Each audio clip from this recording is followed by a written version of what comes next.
السلام علیکم۔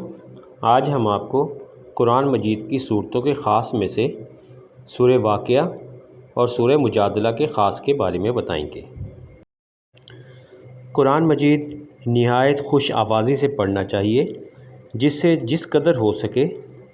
صحیح احادیث میں وارد ہوا ہے کہ حضرت صلی اللہ علیہ وآلہ وسلم نے فرمایا کہ جو شخص قرآن مجید خوش آوازی سے نہ پڑھے وہ ہم میں سے نہیں، دارمی، مگر جس کی آواز ہی نہ اچھی ہو وہ مجبور ہے، اور قواعد و قرت کی پابندی سے قرآن مجید پڑھنا چاہیے۔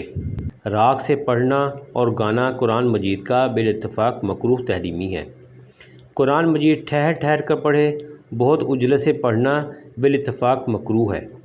جو شخص قرآن مجید کے معنی سمجھ سکتا ہو، اس کو قرآن مجید پڑھتے وقت اس کے معنی پر غور کرنا اور ہر مضمون کے موافق اپنے میں سے اس کا اثر ظاہر کرنا مسنون ہے۔ مثلاً جب کوئی ایسی آیت پڑھے جس میں اللہ پاک کی رحمت کا ذکر ہو تو طلب رحمت کرے، اور عذاب کا ذکر ہو تو پناہ مانگے۔ کوئی جواب طلب مضمون ہو تو اس کا جواب دے۔ مثلاً حضرت نبی صلی اللہ علیہ وآلہ وسلم سورہ والتین کے اخیر میں جب پہنچے تو بلا وانا علی ذالک من الشاہدین پڑھ لیتے، یا سورہ قیامت کے اخیر میں جب پہنچے تو فرماتے کہ بلا۔ سورہ فاتحہ کو جب ختم کرتے تو آمین کہتے۔ لیکن یہ جواب دینا یا دعا مانگنا اس وقت مسنون ہے کہ قرآن مجید فرض نماز میں یا تراویح میں نہ پڑھا جاتا ہو۔ اگر فرض یا تراویح میں پڑھا جاتا ہو پھر جواب نہ دینا چاہیے۔ قرآن مجید پڑھنے کی حالت میں رونا مستحب ہے۔ اگر رونا نہ آئے تو اپنی سنگدلی اور رنج پر افسوس کرے۔ سورہ والضحیٰ کے بعد سے اخیر تک ہر سورت کے ختم ہونے کے بعد اللہ اکبر کہنا مستحب ہے۔ قرآن مجید ختم ہونے کے بعد دعا مانگنا مستحب ہے، اس لیے کہ حضرت صلی اللہ علیہ وآلہ وسلم سے مروی ہے کہ ہر ختم کے بعد دعا مقبول ہوتی ہے۔ قرآن مجید ختم کرتے وقت سورہ اخلاص کو 3 مرتبہ پڑھنا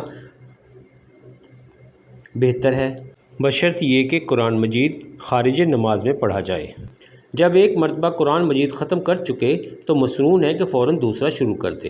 نبی صلی اللہ علیہ وآلہ وسلم سے مروی ہے کہ اللہ تعالیٰ کے نزدیک نہایت محبوب ہے کہ جب قرآن مجید ایک مرتبہ ختم ہو جائے تو دوسرا شروع کر دیا جائے، اور اس دوسرے کو صرف اولئک ھم المفلحون تک پہنچا کر چھوڑ دے، بعد اس کے دعا وغیرہ مانگے۔ اسی طرح نبی صلی اللہ علیہ وآلہ وسلم سے صحیح احادیث میں مروی ہے جہاں قرآن مجید پڑھا جاتا ہو وہاں سب لوگوں کو چاہیے کہ ہمتاً اسی طرف متوجہ رہیں، کسی دوسرے کام میں جو سننے میں حارج ہو مشغول نہ ہوں، اس لیے کہ قرآن مجید کا سننا فرض ہے۔ اگر حاضرین کو کوئی ضروری کام ہو جس کی وجہ سے وہ اس طرف متوجہ نہ ہو سکیں تو پڑھنے والے کو چاہیے کہ آہستہ آواز سے پڑھے، اور اگر ایسی حالت میں بلند آواز سے پڑھے گا تو گناہ اسی پر ہوگا۔ اگر کوئی لڑکا قرآن مجید بلند آواز سے پڑھ رہا ہو اور لوگ اپنے ضروری کاموں میں مشغول ہوں تو کچھ مضائقہ نہیں، اس لیے کہ حرج شریعت سے اٹھا دیا گیا ہے، اور لڑکا اگر آہستہ آواز سے پڑھے تو عادتاً یاد نہیں ہوتا۔ سننے والوں کو تمام ان امور کی رعایت کرنا چاہیے جو اوپر مذکور ہوئے ہیں، سوا اعوذ باللہ اور بسم اللہ کے، اور حالت جنابت میں بھی قرآن مجید کا سننا جائز ہے۔ اگر کوئی شخص خوش آواز ہو، قرآن اچھا پڑھتا ہو، اس سے قرآن مجید پڑھنے کی درخواست کرنا مسنون ہے۔ نبی صلی اللہ علیہ وآلہ وسلم نے حضرت ابن مسعود رضی اللہ تعالیٰ عنہ سے درخواست فرمائی، حضرت فاروق اعظم رضی اللہ تعالیٰ عنہ ابو موسیٰ اشعری سے درخواست فرمایا کرتے تھے رضی اللہ تعالیٰ عنہما۔ آئیے اب ہم آپ کو سورہ واقعہ کے خاص کے بارے میں بتاتے ہیں۔